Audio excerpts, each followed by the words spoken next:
Hello and welcome back to the game room. You know what I love? Video games. You know what I love talking about? Games.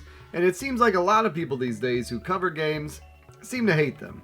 Or at least the people who play them. Well, that's not me, and that's not the 1961 of you beautiful people checking out this video here today. We are 39 subscribers away from 2,000. My goodness.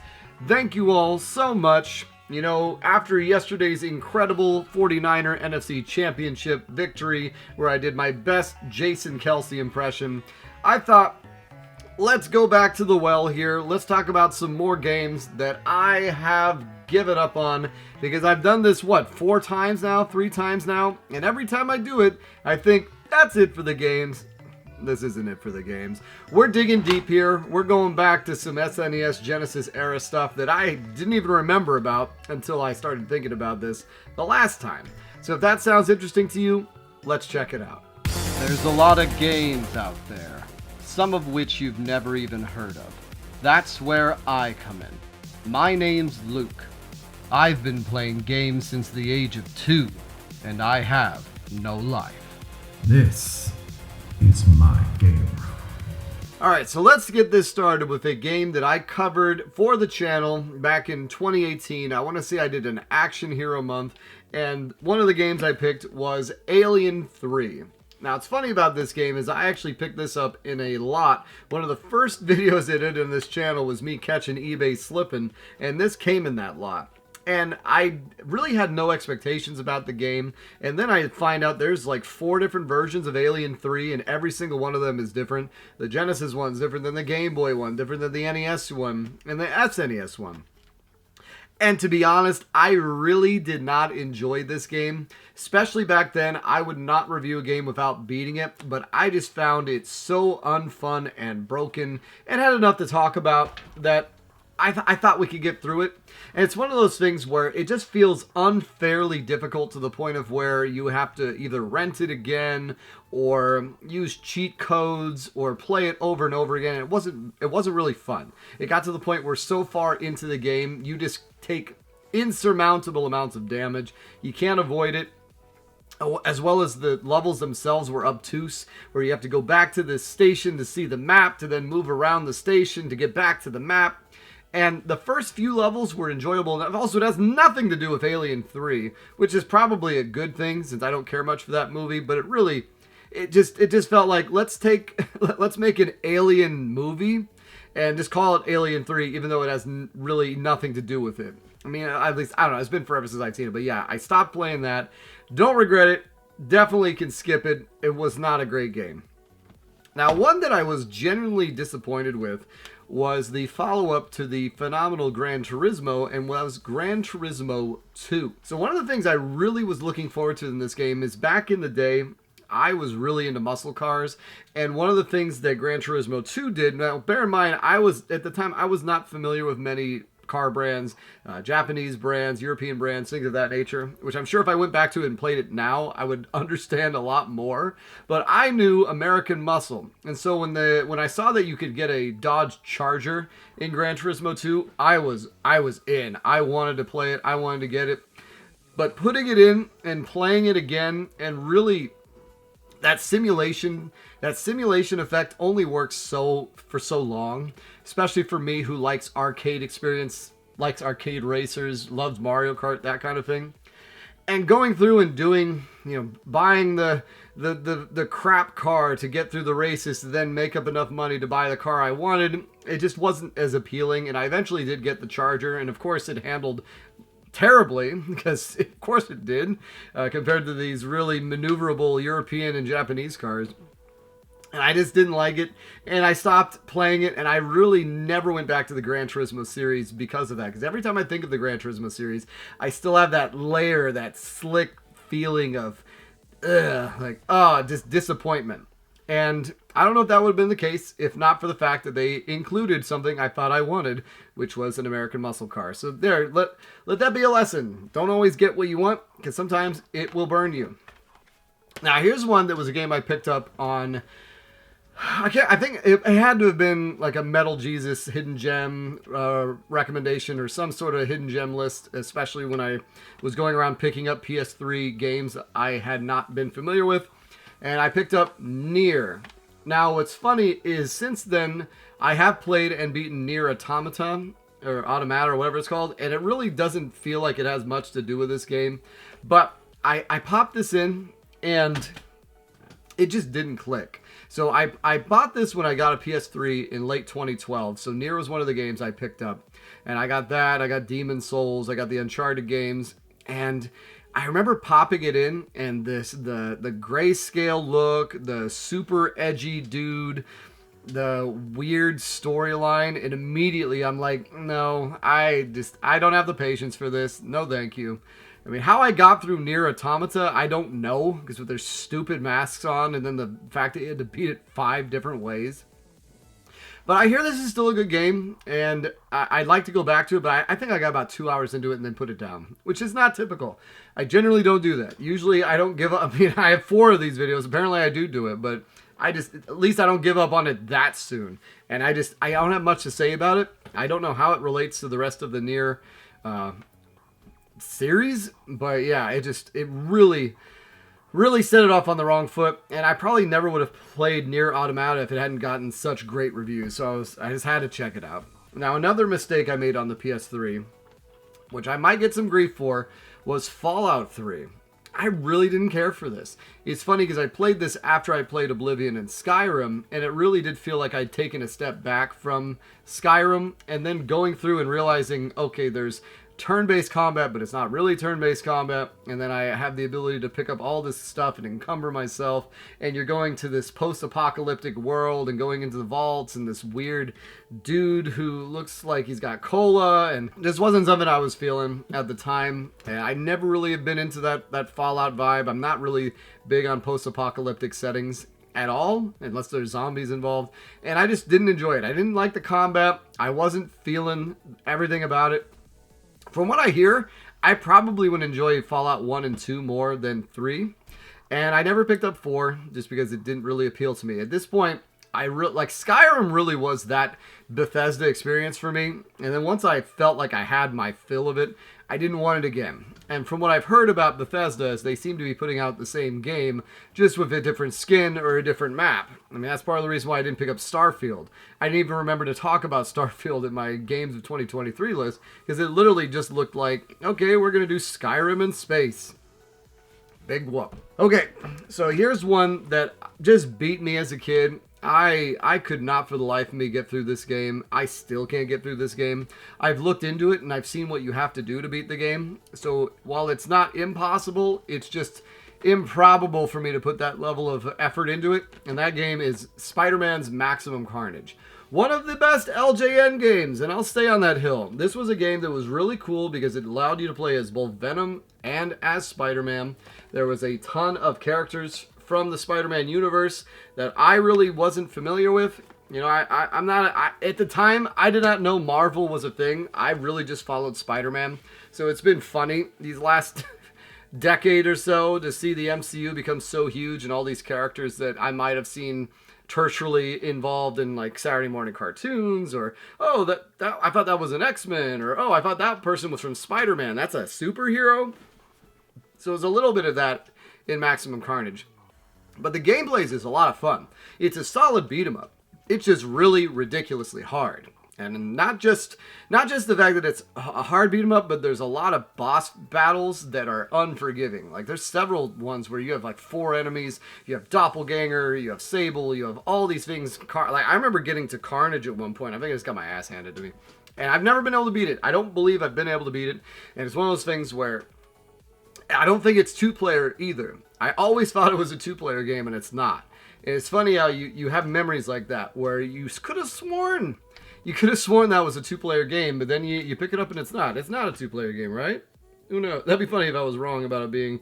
No, I'm pretty sure. And it's got a red cartridge, too, which was always one of the coolest things. At the time, I didn't know Doom had a red cartridge. I thought that was a thing that was exclusive, and the thought of colored cartridges really came into its own with the N64, because before that, the only colored cartridge I knew was the gold Zelda cart. So the fact that Maximum Carnage was red was like, oh, this game is going to be incredible. Now, a game that I thought was going to be great, that I did play, and it kind of felt too samey for me, was a game called Torchlight 2. Now, if you'll notice, this is IndieBox. I don't know if anyone remembers that. So, IndieBox would make physical releases of PC games before Limited Run really took over the industry, and then Special Reserve and all those. But yeah, Torchlight 2 was a game that I always wanted to play, the original Torchlight, but it was a download-only title. And then Torchlight 2 came out, and it was the same kind of thing.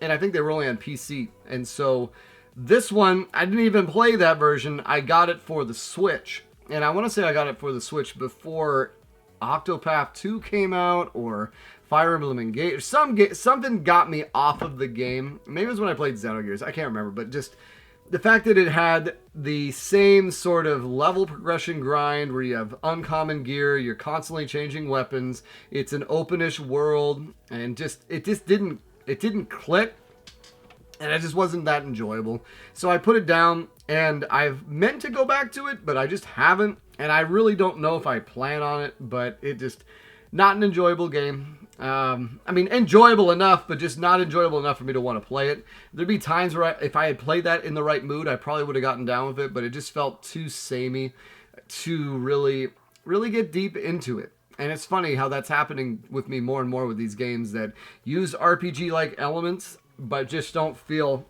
just aren't turn-based. I guess I don't like it when a game has you have so much potential for switchover. I don't want to play a looter shooter. I mean, I guess that's kind of, it's in the vein of Diablo, and I've never been a Diablo fan or played them, so maybe I'd understand that style of game more if I was like that. I just find it more annoying. I don't want to constantly have to change my loadout, constantly have to be given decisions to then alter my gameplay. Let me sink into my gameplay. Let me enjoy what I'm doing and just do more of that. And that's what I like more. And that's kind of why I was not crazy about Torchlight 2. Now, another game I covered when I was doing theme months back in 2018 was for Ninja Month, 3 Ninjas. And my goodness, other than this game being one of my better finds at a game store where I picked this up for $15, where at the time I think it was going for $30. And now just, I mean, even though it doesn't have the manual, it's going for quite a pretty penny right now. And the game itself is not good. It is not good at all. Now, I loved the 3 Ninjas growing up. It was one of my favorite movies. It's a movie that no one really ever talks about now. And I don't remember it having sequels. And I definitely don't remember when it had Hulk Hogan in it. But the game, I believe, is based off of the second movie. I think it's 3 Ninjas Kickback. And it is one of those things where this is the kind of game that had me soured on the Genesis and a lot of platformers back then. Because side-scrolling platformers, everyone reveres them now because you think about Metroidvanias, you think about Mario, but back in the day when the platformers were king, they were so generic and they left so much desire for fun that they would do these new things where you'd have to explore the level in order to find things to then get out of the level. And I never really enjoyed doing that in a 2D game. I just didn't.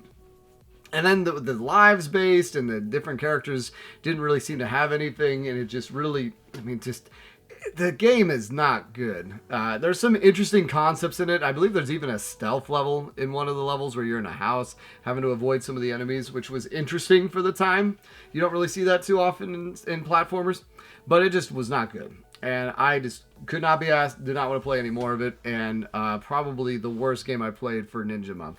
Now, a game that I have been wanting to do for a Hated Gems. If you don't know what Hated Gems is, it's where I would play a game that I didn't like as a kid and then give it another shot. I bought this game specifically for that series. I just never got around to doing it. And that game is DJ Boy. And it's funny because I always confused DJ Boy with DJ Kid. And then I'm thinking, were we confusing it with Alex Kid? So I don't know how that kind of happened, but this game was legendary because this was a game where we picked it up and I think we returned it the same day. And not returned it, but sold it back. Like, that's how bad it was. My older brother and I were playing it, and I don't remember a thing about it. I just remember putting it in, hating it, and returning it, getting something else. And to this day, DJ Boy was one of the games we would talk about when we would talk. Like, that was synonymous with bad game. I don't know. I don't remember anything about it, and I can't even really talk about it here. I can swear, I thought it was just, you go around skating. It reminded me of the skate section from California Games, but even worse somehow, and I don't even know how that's possible. But yeah, let me know. Am I wrong on DJ Boy? Should I give that game a shot? Do you guys want to see me do a Hated Gems on it? Because that is a game that I would like to check out and see how was I just too young? Did I not understand how to play the game? Yeah, that one still to this day is hilarious. That I like I said, it's synonymous with bad games for me. All right. Now, here's one that makes me sad because I didn't want to give up on this game. It's just the nature of what happens when I play games with my wife. And that was the South Park Fractured Butthole video game. One of the most enjoyable, fun times I've ever had playing a game with my wife. Especially the toilet section was hilarious. But it's just one of those things where it takes so much time for us to find time, me and my wife, to play games. Because generally, playing games is what I do when I'm just vegging out. And it's not something she does. Typically, we'll watch movies or we'll do something. Now we have a kid. We have even less time to do things of that nature. But when we played this, she got a kick out of it. I got a kick out of it. It was fun watching her play a game that is more my style as far as the turn-based RPGs. But still had enough that was able to be learned by a newcomer. And the various, like, the comedy is off the wall with this. Like, the amount of risque things and things that just swerve when you don't expect it.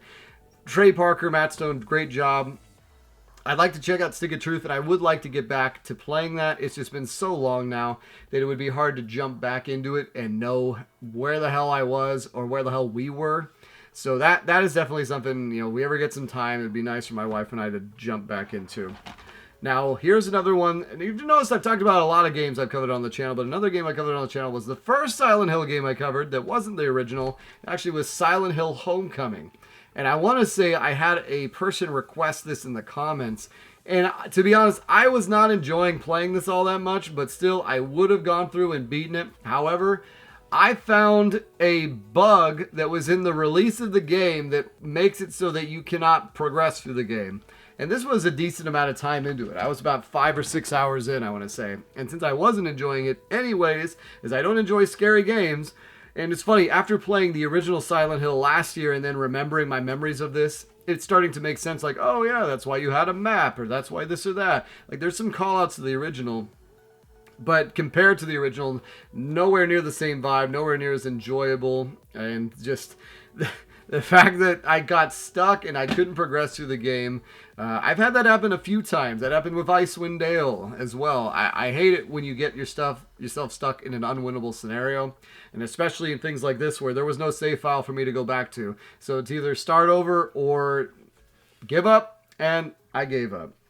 Now, here's one that I'd always wanted to play the game, but I really wasn't super enjoying what I was doing. There's another one my wife and I played, and that was Katamari Damacy Reroll. And it's just a little too ridiculous, a little too zany. It made no sense. I didn't know where the hell they were going with anything. And once we heard the song Lonely Rolling Star, which is an amazing song, I loved it. I used it for my slideshow for the year 2020 because it really is a phenomenal song. But other than that, I never got to that point where I really enjoyed the game. Everything felt like it felt like I was rolling a ball, collecting stuff to get to the next level. I don't know.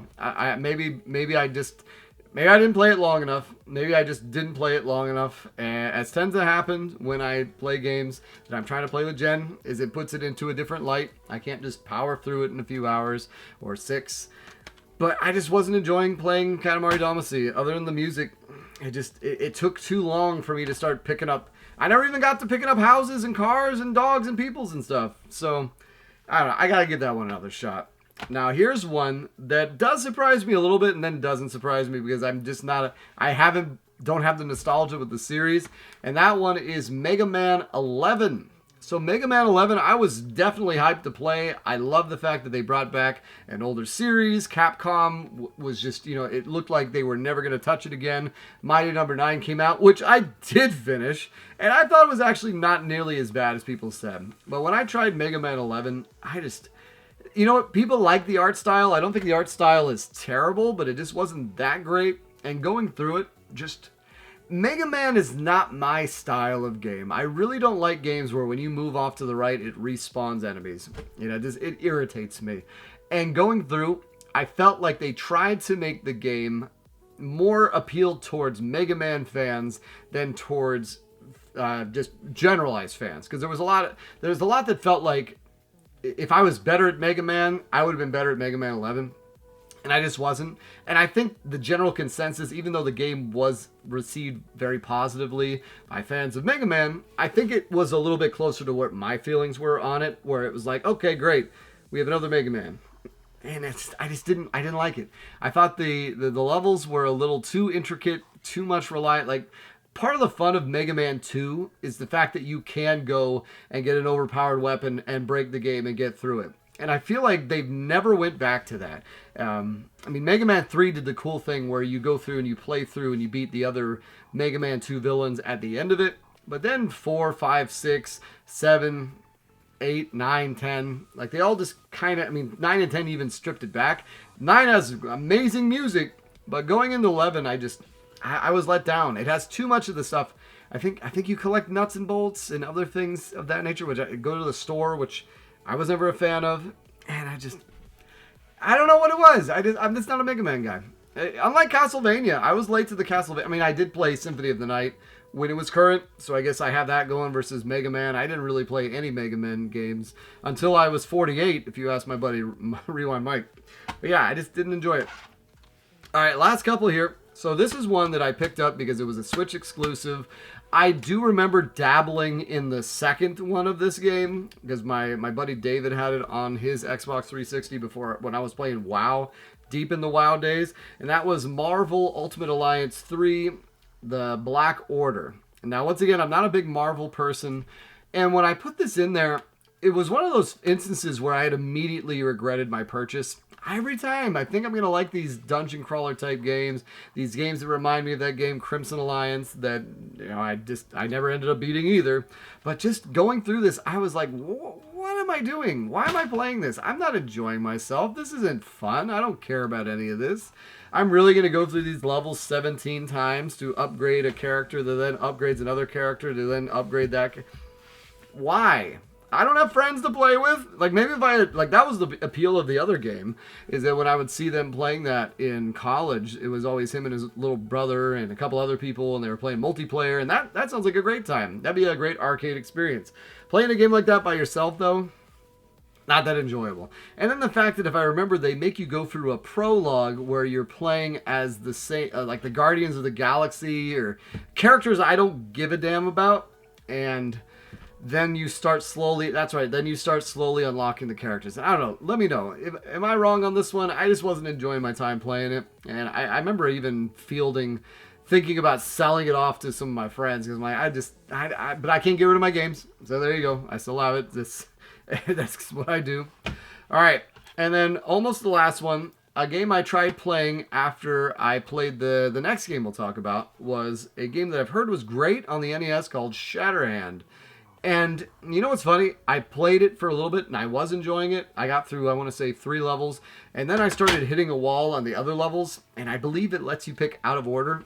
And I just wasn't enjoying playing it. And it's funny.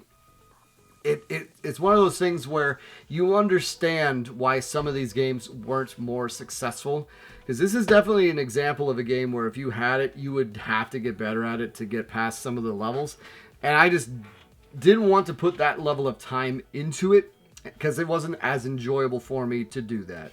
And so the reason I bring up Shatterhand is the game that made me want to play Shatterhand was actually a release from last year that I got a review code. I got a review code because my buddy Mike Tendo even shouted me out to the people. And I didn't want to talk about it because I didn't have really nice things to say about it, but we'll talk about it here. And that was Prison City, the game made by the Retroware people.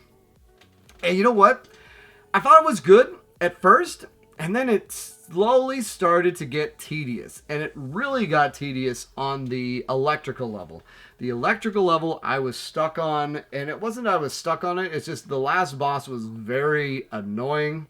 And then once you get to that, you get to the end of the game. And every other level I was able to kind of smash other than the electrical level. But then the end of the game, you have the typical Wily style castle where you're going through a gauntlet. And I wasn't feeling it. I got that electrical level really ticked me off. And it's funny because after playing this, I went to play Shatterhand, and I start to see, oh, they're doing this way because of Shatterhand, and then games like Power Blade, and then it's funny to see a direct correlation with other games of the era from the NES that weren't as popular represented in this game. So I would imagine I'd like it a lot more if I liked the source material more, or if I was better at the source material. But yeah, overall, wasn't enjoying it. I got pretty damn far in it, but I did end up giving up on that game as well. And there you go. There is another gaggle of games I gave up on. Who knows? We'll probably name this one more and more games I gave up on. But yeah, let me know. Am I wrong on any of these games? Should I give them another shot? I know for sure there are certain ones I should. Katamari Damacy, I gotta get to the point where I'm picking up the world because I think I would enjoy it, but it's just so ludicrous. And I can only handle so much ludicrosity in my life. But yes, that's what you get for this week, guys. As a reminder, I release a new video every Tuesday. Thank you all. Thank you all to the new subscribers, to the new people checking out the channel. We're doing great. I hear January is supposed to be a bad month for YouTube, but we are killing it. We are 400 watch hours away from me actually getting officially monetized. Like I said, I'm still trying to figure out how to set up a streaming sort of schedule for my backlog progress. I think once the NFL playoffs are over, I can start focusing on that more, and also maybe tie it in to the 2,000 subs, which we are so close to. Oh my goodness, we are averaging like 10, 20 subs a week, so we're going to be hitting it soon, guys. Let's get ready. I think we are going to still end up doing that unsealing the sealed games in my collection, so that should be fun, as we got some pretty ridiculous ones. Though, who knows? I don't know. Oh, we'll dump a lot of money that day, I guess. Not that I'd ever sell anything. But yes, that's what you get for this week, guys. It's been so nice getting a hold of you. Take care.